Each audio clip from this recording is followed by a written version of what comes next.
Welcome to the Whistleblower Newsroom. I'm Christina Borgeson.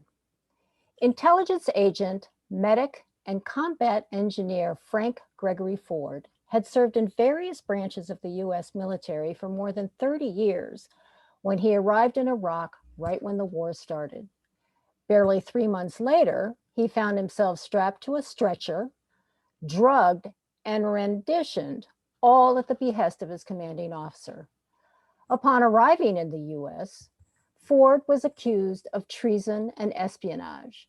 Why? Well, that's the subject of Midnight in Samara, the true story of WMD, greed, and high crimes in Iraq, a book about Ford's mind blowing discoveries that prompted an immediate and brutal response from his higher ups in the US military, most likely at the behest of others even higher up.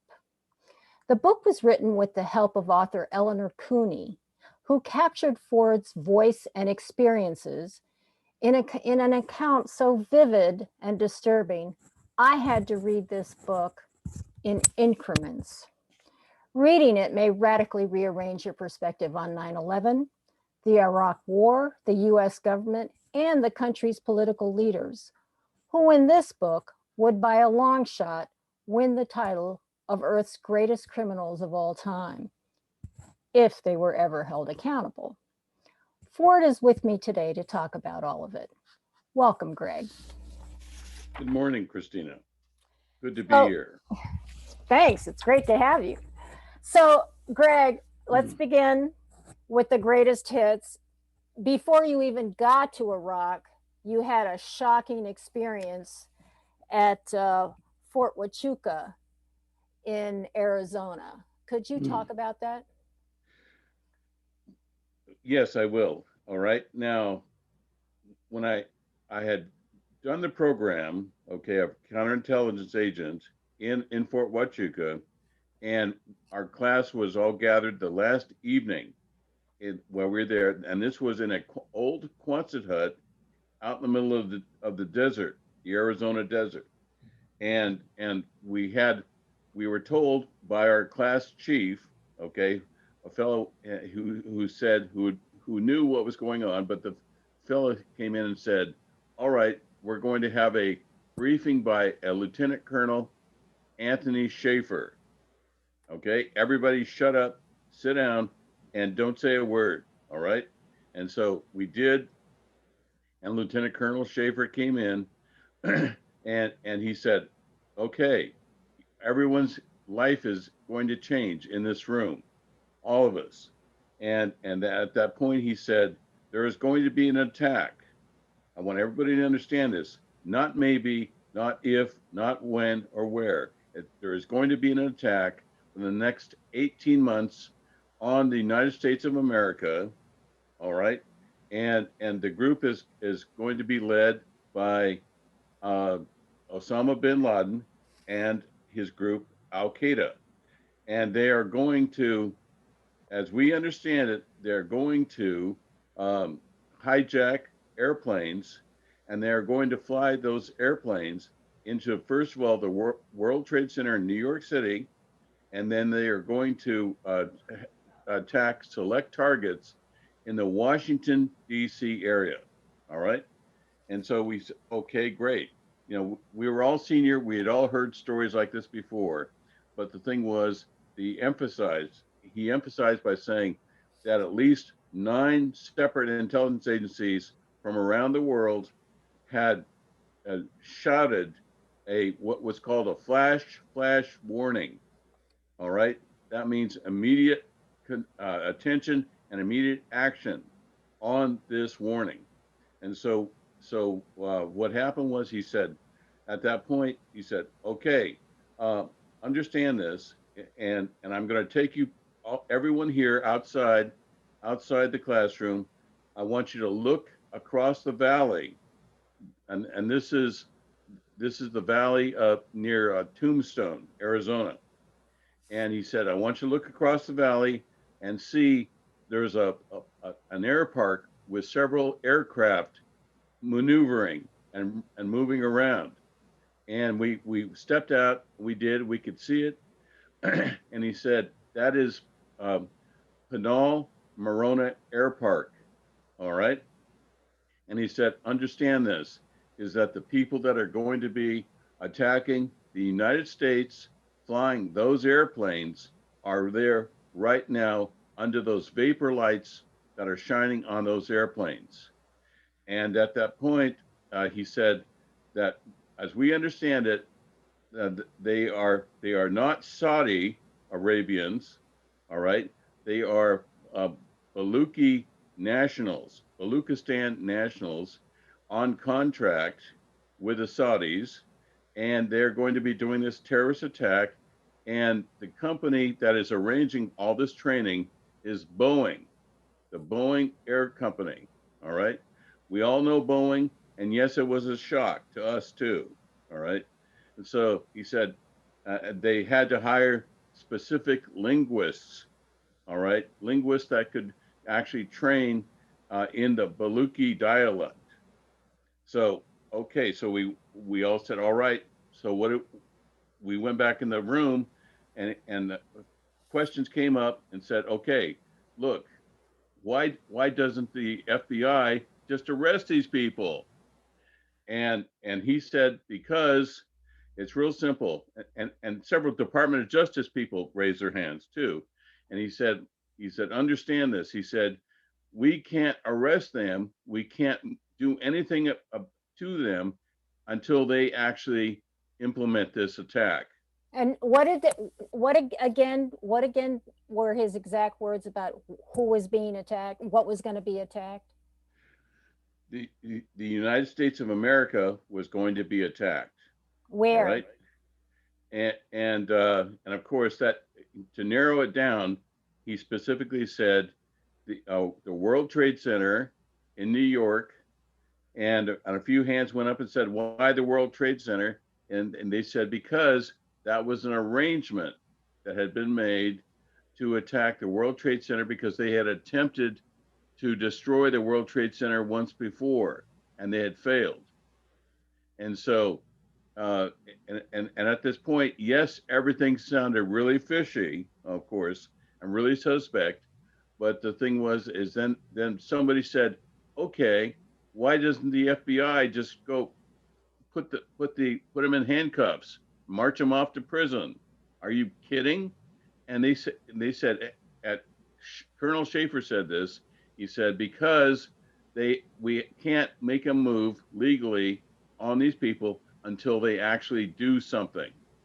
Okay, till they implement the attack. That makes no sense to me at all. But okay, where else were they going to attack? Anyplace else? Well, and then they were going to follow up with the other hijacked airplanes, which were the airplanes across the valley at the Pinal Air Park. They were going to hijack several other airplanes because they were training for it, and they were going to hit select targets in the Washington, D.C. area. Okay. And so, all we could do was say, all right, we'll stand by. We'll stand by and stand up, as President Trump would say. So the thing was, at this point, um, he said, all right, go home. Everybody in this room, go home and get your affairs in order. You need to get your wills in order, your estates in order, and your families legally provided for. Everybody in this room. And at that point, we said, okay, all right, we did. And like most, Why did he say that? because he said we are going to be pursuing, which is outside the United States, all of us agents were going to be pursuing these quote terrorists, these Al Qaeda terrorists, because we couldn't operate. The reason why we're doing that, we could not operate on U.S. soil. Intelligence agents at that time, could not operate on U.S. soil. Well, now FBI could. Yes, the FBI could. And when we asked about the FBI, that was the answer we were given, was that the FBI said, no, they cannot move on these terrorists because they haven't done anything wrong yet. Okay, so I'm really not understanding something, because is it not the FBI's job to foil terrorist attacks too, or the NSA's job, or I mean, is it not the FBI's job to foil terrorist attacks? Yes, it is. All right. But the thing is that the FBI has a spectacular history of, of saying, yes, they knew about terrorist attacks after the terrorist attacks had started or been carried out. And they said they had a long history of saying, yes, we penetrated the group, we knew all about them, but we didn't stop the attack. Like in this case, like the situation of the World Trade Center when they set off a massive bomb in the basement of one of the towers. All right, and they claimed, the FBI was claiming, have a man on the inside that had penetrated the terrorist group They and was did. keep. They did, and they took him off a few months before. Before that's the '93 bombing, right? Imad I agree, Salem. Imad Christina. Salem was. I agree with you. That's all true. But the thing is at that point, um, the FBI's the FBI didn't move. They didn't stop it. All right. They have a long history of not stopping things like presidential assassinations, terrorist attacks. Okay, and then they claim to have known all about it all along.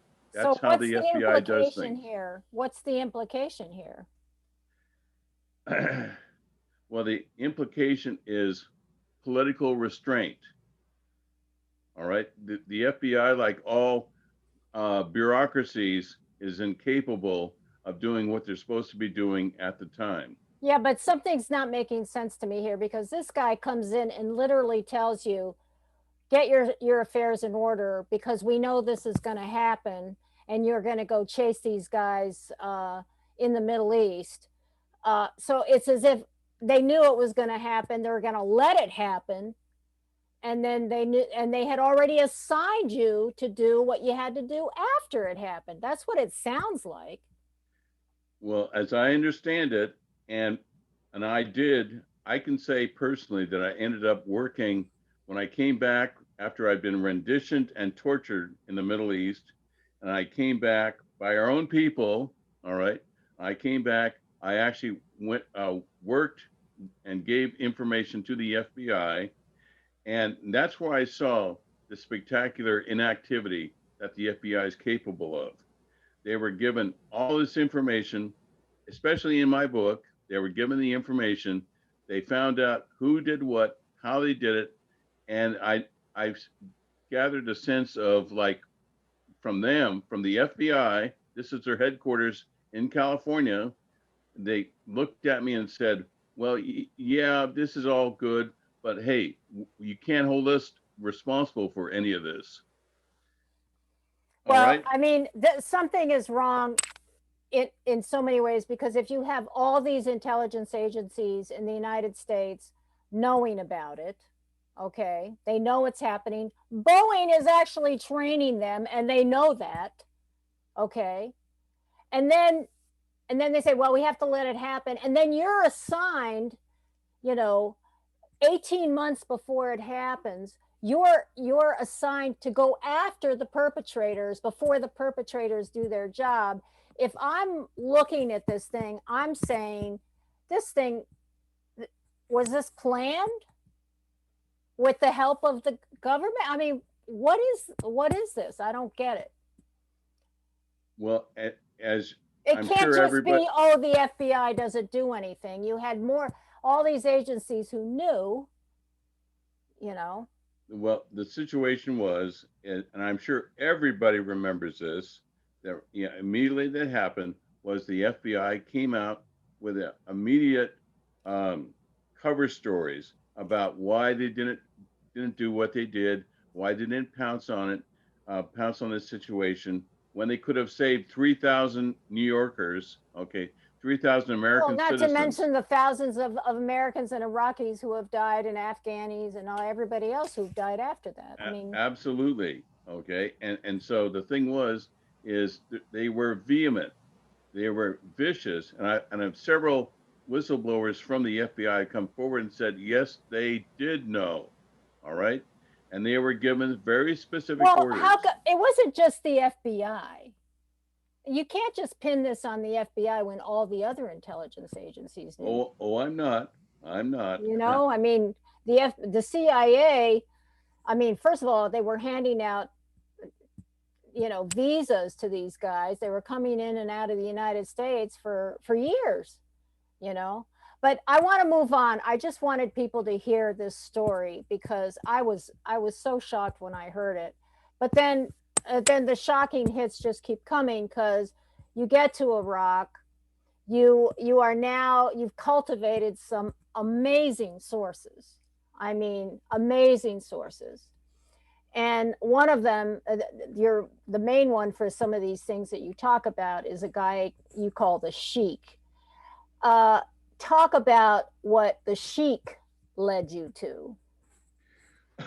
By the way, I'd like to segue for a second, okay, to your response.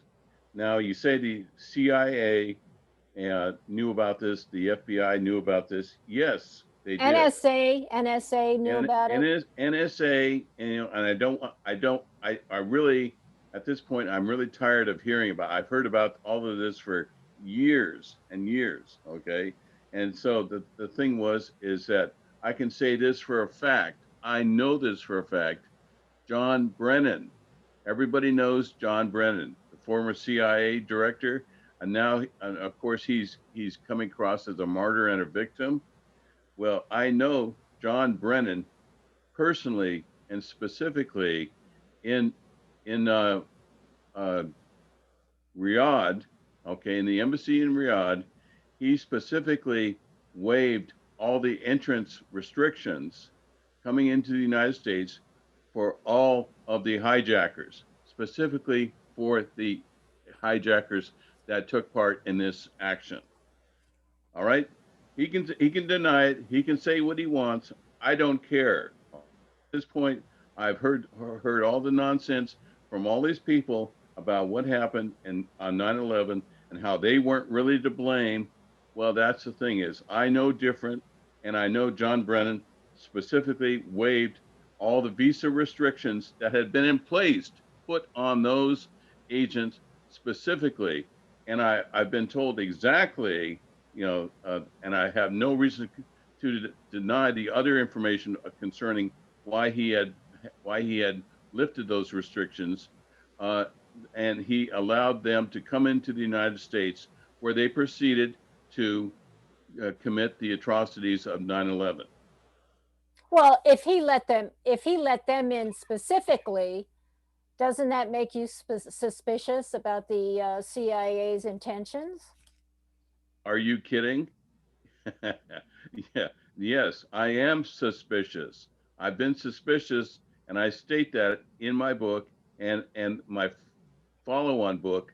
Let me see, what is it? Spying in the Time of COVID, that is being written right now. Okay, that yes, I'm suspicious for all these reasons, and about the sale of arms and weapons to Saudi Arabia, which is going on right now at this point. And so I say, okay, yes, all right. I was at the time, and I'm retired now, a humble civil servant of the intelligence services. And so I was getting ready to retire, despite all the accusations and insults that the intelligence communities have leveled against me. Yes, I was in the process of retiring myself. All right. So what we have is a situation where everybody's pointing the finger at everybody else, despite the overwhelming evidence. And something about this whole really stinks because, like, Donald Trump, what was being accused of this morning, he's saying the buck doesn't really stop here; it goes somewhere else. Okay, the buck of responsibility. Yes, well, that is exactly what I had to deal with. You know, there in Iraq, in the whole situation, everything from weapons of mass destruction that were sold by our companies specifically the Carlyle group, all right, which had been started by George H.W. Bush. And I had to ascertain all of this material when I was sitting in a bunker, a dark underground bunker, looking at the weapons of mass destruction that were stacked there with their documentation Okay, completely. wait. What? Let me back up because you have to tell our viewers and listeners that the sheik led you, said, you guys are here, you're attacking Iraq because you want the weapons of mass destruction. The UN had come and gone several times looking for them, didn't find them, and he said, I'll take you to them. And so he took you to this bunker, and and tell us what you found. What weapons of mass destruction did you find? All right. I And what was on the bill of lading right. Okay. for these weapons? Okay. So jumping ahead, I was in Iraq, and we're at the Balad Air Base. All right.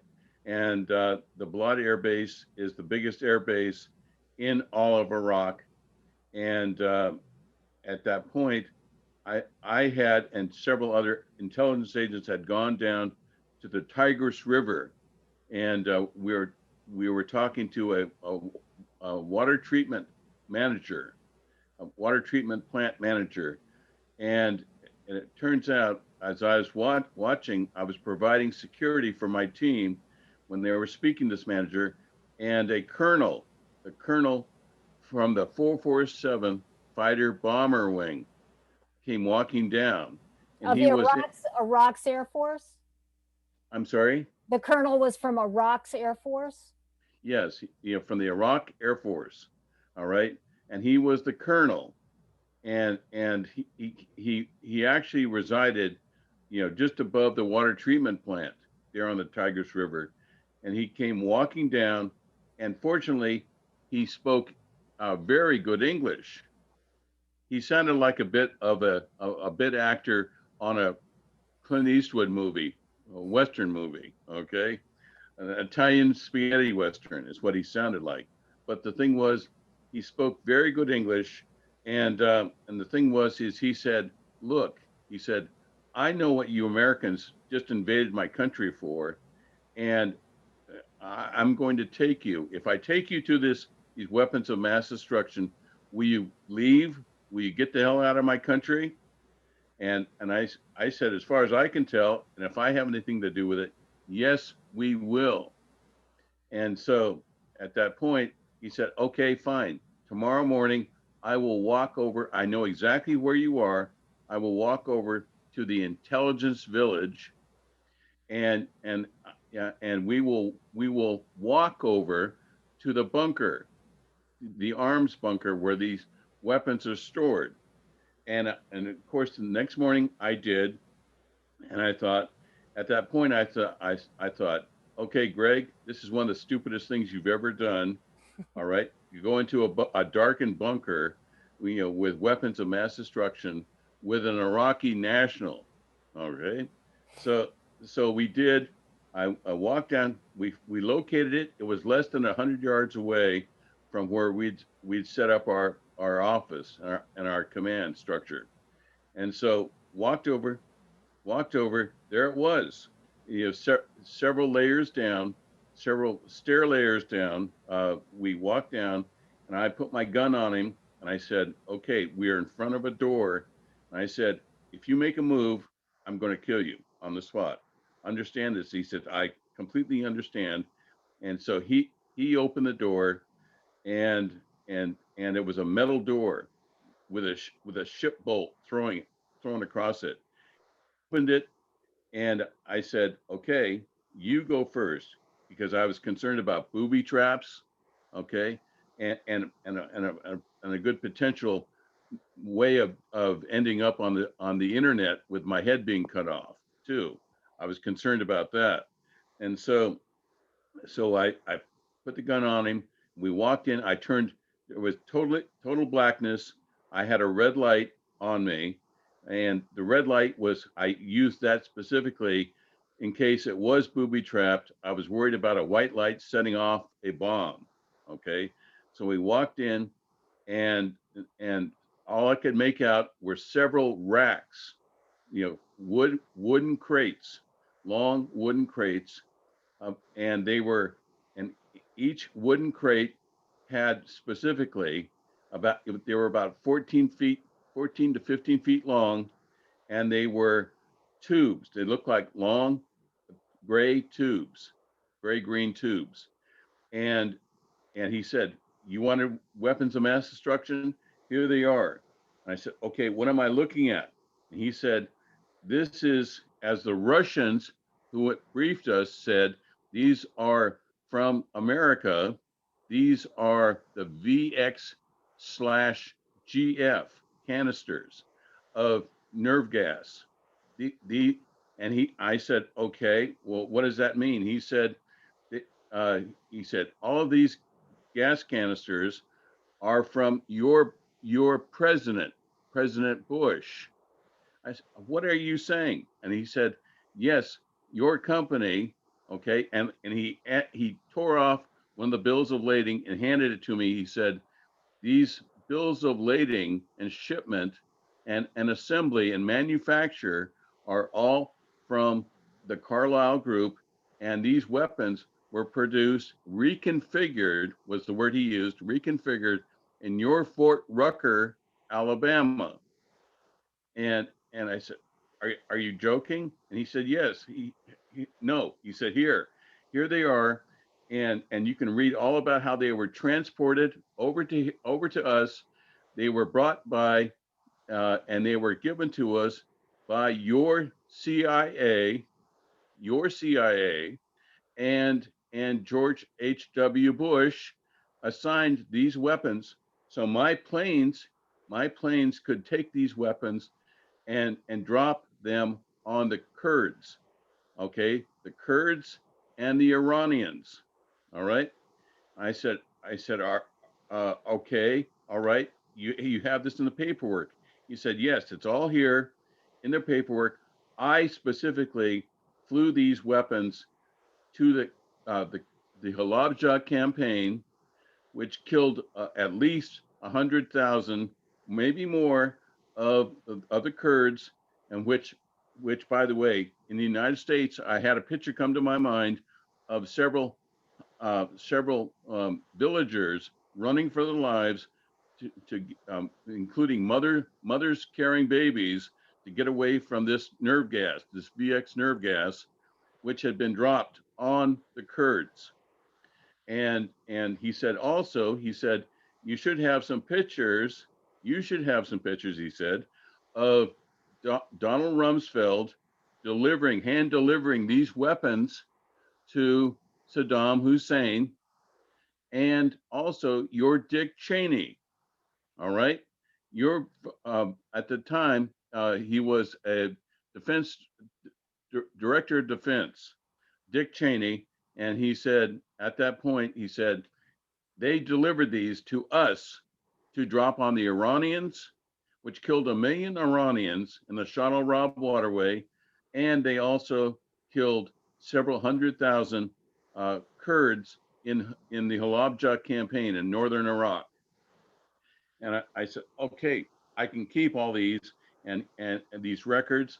And he said, by all means, take them to your commander, all right, and have them get rid of them, get rid of these things, and you can get rid of yourselves when you leave. All By right. the way, you mentioned in your book that just these were obviously remnants because Halabja and all that happened in the 80s, but apparently there were some bills of lading that showed that they had been delivered even later. Some had been delivered even later than that. Right. Exactly.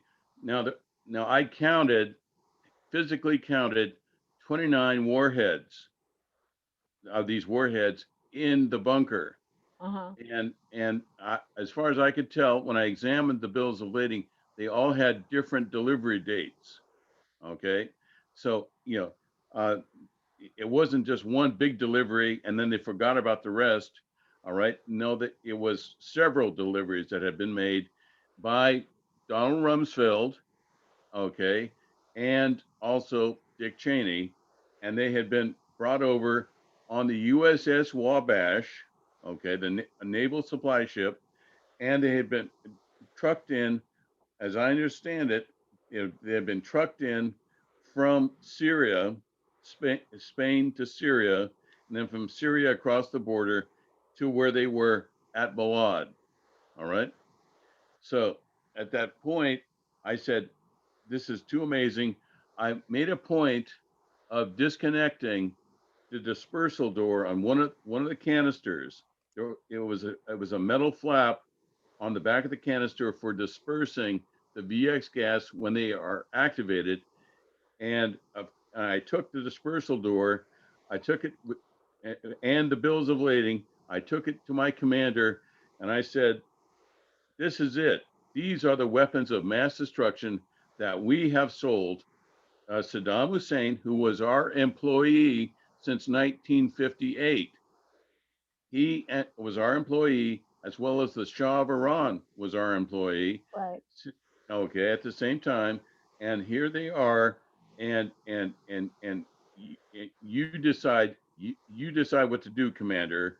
But the thing is, we have what weapons of mass destruction, what we need. Here they are, the evidence. And he looked. I set it down on his desk, and I said, by the way, you can see the GSN number What's on that? stamped. That stands for General Services Supply. Okay, the government supply office for supplying everything that you can imagine, ship anchors to nerve gas. Okay, yes, that the supply number for ordering more um, uh, P400s, these P400 canisters, was stamped in the metal on the dispersal door on his desk. So he said, and I said, I made the offer. I said, "Do you want me to go speak to CNN?" Because they were And right there. They happened to be right there, right? yes, they were less than 100 yards away. All right. And so he said, "Let me give the Pentagon a call and notify them of all the material we found." Okay. And he he jumped into his Hummer. He had a Hummer, jumped into his Hummer. He came back 10 minutes later after looking in this bunker, came back and said, "Oh my God, you have found the mother lode of weapons of mass destruction." All right, to me. And then he immediately went in, contacted the Pentagon. He came back out a few minutes later looking white. Okay, the blood had drained from his face, and he said, uh, basically, we have to get rid of all evidence of these weapons of mass destruction because of their connection to the president, the sitting president, George H.W. Bush, and George W. Bush, and also these weapons are connected to the Carlyle group. There are weapons. All right. So, so I said, well, Commander, that's your job. Okay, I'm out of here. I have to go to Samara, the city of Samara. And he said, yes, I want you out of here. I don't want you talking to anybody. I don't want you mentioning this to anybody. You are out of here. All right. And so I said, all right, good. The next day, I was on the road to Samara, the famous biblical city of Samara, and What we was the got date again? What was the date again that all this happened? this was about okay. Um, let me see. This was probably 2003. This is probably April. Okay. Okay, April 2003. okay. But the thing is that the CNN transmit site was right there, which we could have made the announcement, which I found completely mystifying. And Wolf Blitzer was there as the announcer on CNN. Wolf Blitzer was there, And I thought that this would be a great opportunity to make this announcement. And there was also Geraldo Rivera was there. Okay. So, but on a closing note, on a closing parting shot, he said, the commander said, I have to talk to British intelligence about these weapons because British intelligence, they happen to have what are called the plasma furnace, and and plasma furnaces are they're mobile, and the British used these plasma furnaces to put all of those canisters of WMD, those weapons of mass destruction canisters, into the plasma furnaces and destroy those weapons of mass destruction. Okay, so wait a second.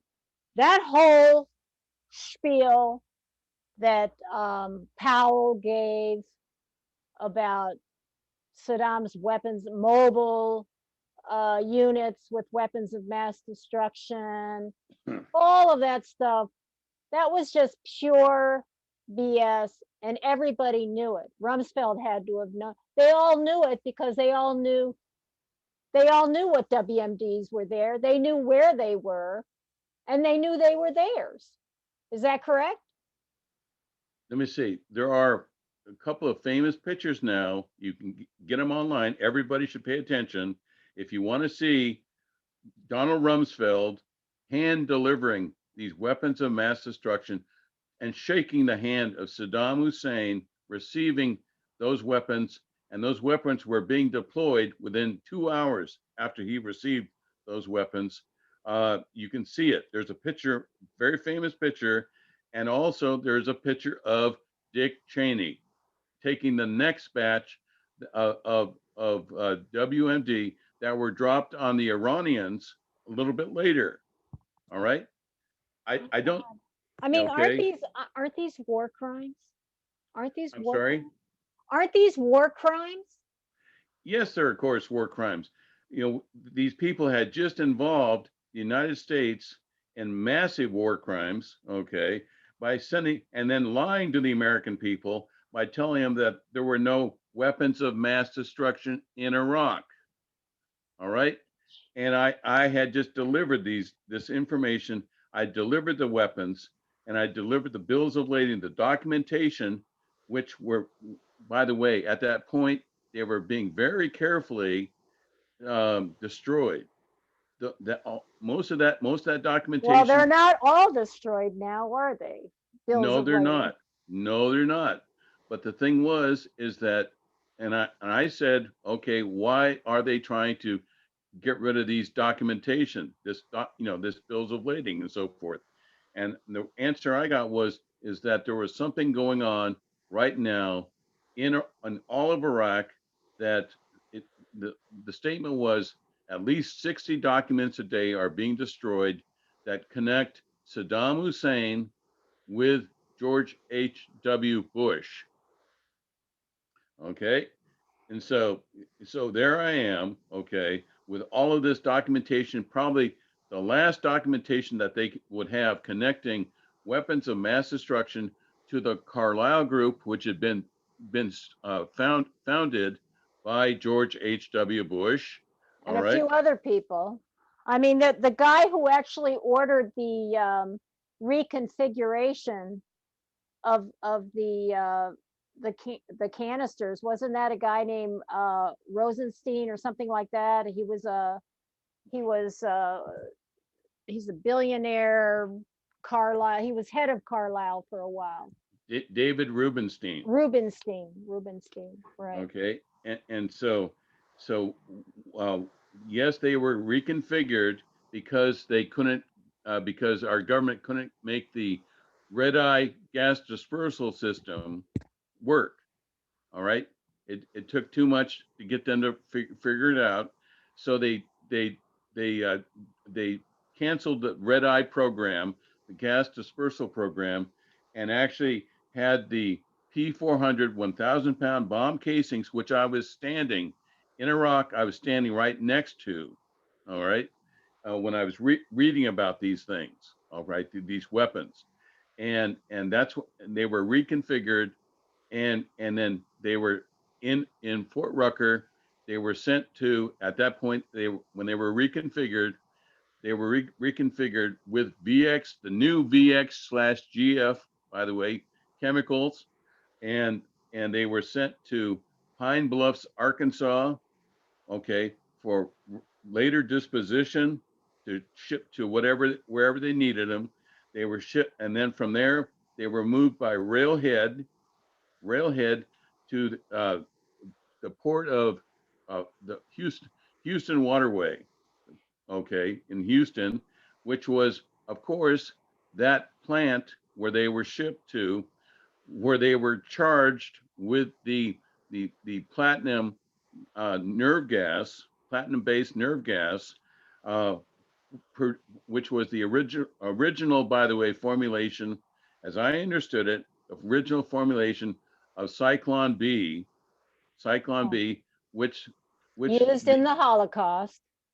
which the Bush family had sold the patents to, for royalties to IG Farben. IG Farben, all right? IG Farben is the largest chemical company today left alive, of course. And I just discovered this myself recently, is that the IG Farben actually was financed, from this process, but also a group called RWE was directly built up as a result of this financing of these weapons. RWE stands for Rhineland Westphalia Electric, which is the largest utility company in the world right now.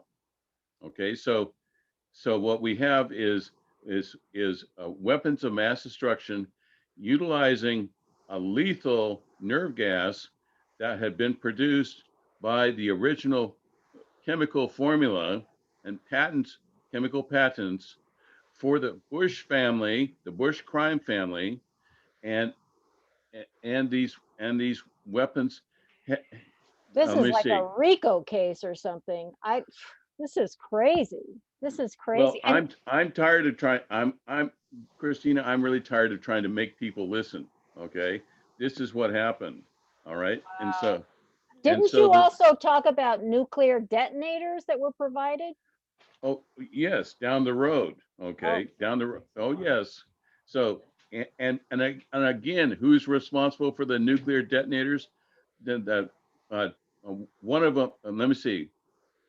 Okay, we just segued into a new subject matter, but the thing is, is that the nerve gas, yes, was what Cyclone B was, which the Germans used on the concentration camp right. prisoners. Victims. Yeah. Okay, The Jewish and victims. Yeah. when you have VX/GF, okay, the GF stands for the new improved nerve gas that was responsible. And by the way, I want everybody to realize is that there was only one person when we went into the Middle East.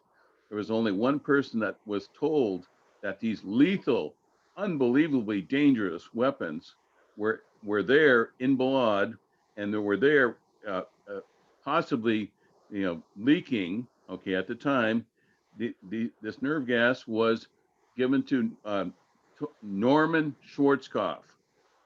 General Norman Schwarzkopf was the only person who knew that those weapons were there, and not to tell anyone. All He right. sure as hell died with that secret. Yeah. Yes, Norman Schwarzkopf, Stormin Norman himself, and he kept it secret. All right, and he ordered a deletion from the what are called alpha roster weapons lists. Okay, all the weapons that were used in the Middle East. Okay, that they were all listed on the alpha roster. Well, guess what? I'm sorry, but these weapons were specifically deleted, okay, because of their political connection to the Bush family and the Carlyle group. All right, that's what happened. Now and so you kept one of the bills of lading, didn't you? that's something I don't talk about. Oh, Yes, sorry. yes. All right. And the reason why, because It's in I your didn't book. realize, Yeah. later on I was going to be renditioned. I didn't realize it, but I knew I needed paperwork, and I had to send up that information out, okay, out of a war theater. And the thing was, is that information was there. All right, it went out, and this is the bills of lading and all the information that I just gave your listening audience Yeah. concerning those weapons. All right. So now you were asking about the nuclear detonators. Right. When Okay. were those found? Okay. You were Well, busy in your 3 months there. I'm sorry. I said you had a busy 3 months before they strapped you down and yanked you Oh boy, that's out. gratitude. They were Exactly. they were so grateful. They ended up, uh, let me see, torturing me, interrogating me with MK Ultra drugs, and and they shipped me. And by the way, I'll make this offer to anybody that is listening that can find out and can state how I left Iraq. All right. Now, our government, even the Supreme Court of the United States, won't go there. Okay. They don't want to go there. They don't want to discuss it. How I left Iraq. All right. Yeah. There. There's no Okay. record of it, right? I'm sorry. There's no record of how you left Iraq. There's no paperwork. You know, there. You know, when you leave the when you leave the combat theater and you go home, there's a lot of paperwork involved with that, right? Yes. Where's Yes. your Absolutely. paperwork, Greg? Absolutely. Right. Absolutely. Yes. Well, you can ask the command and ask the US government where my paperwork is, because as I've been told, and I've actually had people contact me, and or on film, they challenged me and they said, "You don't have any paperwork. How did you leave Iraq?" And I said, "You can call George W. Bush, or you can call the commander of armed forces of the theater, or you can call that psychotic loser that actually had me strapped to a stretcher and flown out with a MK Ultra drug IV running into my system, where I was interrogated. You can ask them how I got out of Iraq. All right. Yeah, yeah, So and so at that point, I realized that the whole thing was going sideways dramatically, because the information about Abu Ghraib hadn't happened yet. It hadn't been released yet. But remember, the situation of Abu Ghraib was global. It was worldwide. It was disastrous. And so when you see all the disastrous photographed and that were taken of Abu Ghraib, realized that those were my command members. Those are members of my intelligence team that were in those photos. man. And you blew the whistle on them, which was what got you in trouble. But we're getting ahead of ourselves because Right. we were talking. We only have time. We're gonna do a series of shows with you, Greg. So because I think it's so important to cover everything you discovered. Um, Talk about the nuclear detonator since we're on the WMD part of this. Okay. I will. Now, the thing is we were on our way in to Balad. We're on a road, okay, of course, from southern Iraq, coming into a place called, um, excuse me, I can't, I'm thinking of the name. Okay, Okay, it's the okay if you don't remember the name of okay, it was actually called the Al Akaka Weapons Facility, the Al Akaka Weapons Facility.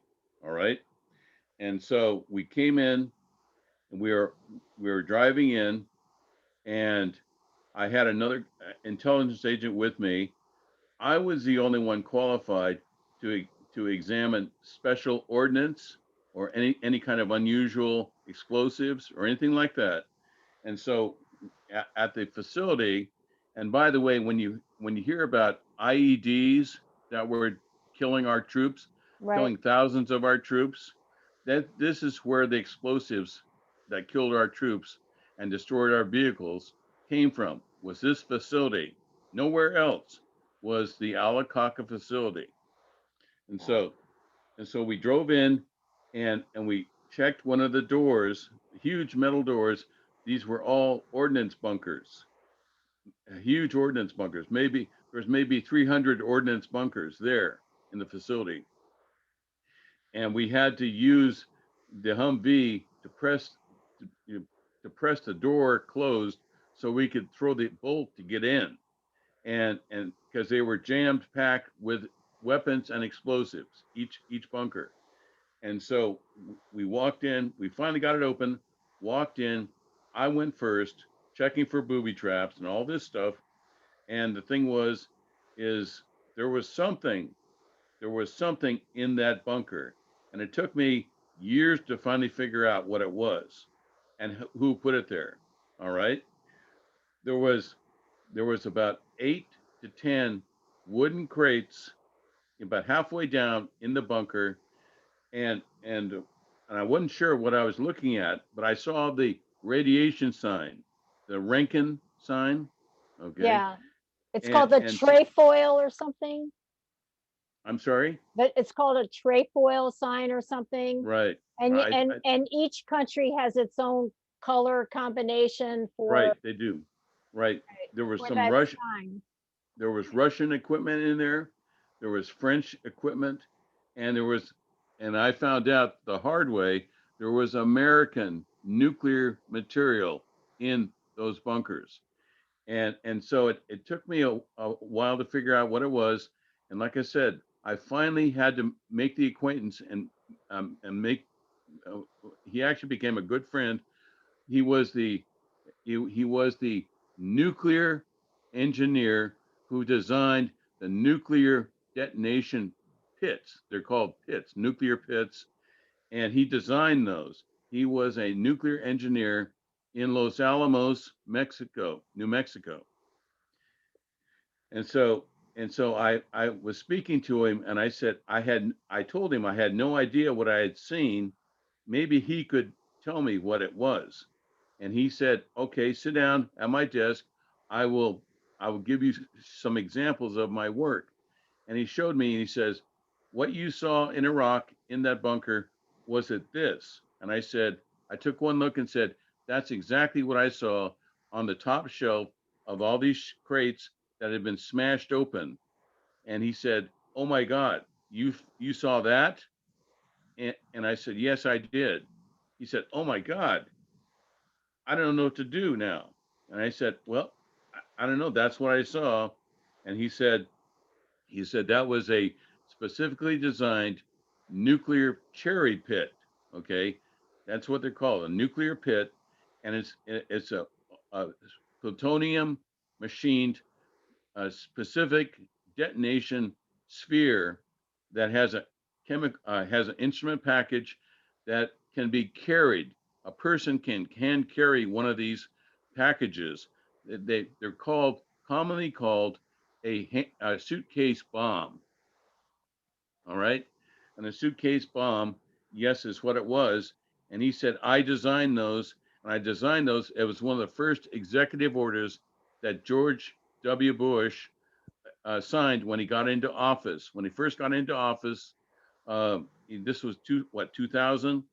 He specifically designed those pits because and I said, "Why these pits?" And he said, "Because they have a slower burning fuse. They burn more slowly, and they can be used to detonate dirty bomb material." And So how did they get to Iraq? Who sent them to Iraq? oh yes, he did explain that. He said he said Let me see. Okay, first of all, the these weapons were transported by a Navy admiral, and there's a picture of this Navy admiral online. His name is Admiral Joseph Lopez, and he said, and this was coming from Don Brown, the engineer, Don Brown, and he said that Joseph Lopez had resigned to specifically take this assignment to deliver for Halliburton Logistics, these specific nuclear pits, and hand deliver them. Okay, and so they were delivered to this bunker, courtesy of the American government, courtesy of Halliburton Corporation, and they were designed and engineered in Los Alamos, New Mexico. And and and at this point, I said, okay, all right, now what do I need to know about this, or do I need to know about this? He said, and he told me all the specifics about how their their plutonium weight and how they're engineered and the specific diameter of each one. And he said that that let me see, how did he put it? He said there was suspicion that these nuclear pits were used in the World Trade Center, the WTC, and he said they were placed in the bedrock, underneath the buildings of the North Tower and South Tower. Wait a second now. Wait a second. Um, well, is the implication somehow that they were sent to Iraq and then brought back for that job or something? I mean, or he's just saying that there's a suspicion that the same things were used, same things you found in that bunker were used in the 9/11 attacks on the World Trade Center. That, as far as I know, that is correct. And the thing is you have to realize how quickly did the American government get rid of that wreckage from the 9/11 towers. Why would they send those? We don't have very much time. We literally have like 1 minute, but why would they send nuclear detonators to Iraq? Well, it goes something like this. Do you remember Valerie Plame? Yes. Right, and her husband Joe Wilson. Yeah. Well, it appears is that yes, there was some sort of material, radioactive material, being made and produced in Iraq. With our help, but why? Okay, well, remember, let me see, what was it? The Osiris reactor? Yes. That's what it was producing, was dirty bomb material. All right. Yeah, but why are we giving them the detonators for that is my question. Hey, I'm just a humble civil servant. Okay, Christina. All right. Okay. I'm not sure about this stuff. Okay? All right. Because we've run out of time, and I'm sure by now my listeners and viewers can tell that, I mean, if your hair isn't on fire already, it should be, but it will, Greg is going to come back and light your hair on fire again for part 2 of parts 2 and 3. I think it's going to be about 3 hours of this interview, because people need to hear what you have to say. It would be my pleasure. All right. And okay. I will explain why these nuclear pits were used, and they were planning on being used in other attacks. And the most one that recently was, of course, the World Trade Center. And also everybody saw the next attack was in Indonesia. Okay, we've got to leave it there. So okay. I'm gonna say goodbye and thank you, but to be continued. we are going to do another 2 hours with Greg. So stay tuned. Thank you so much, Greg. My pleasure.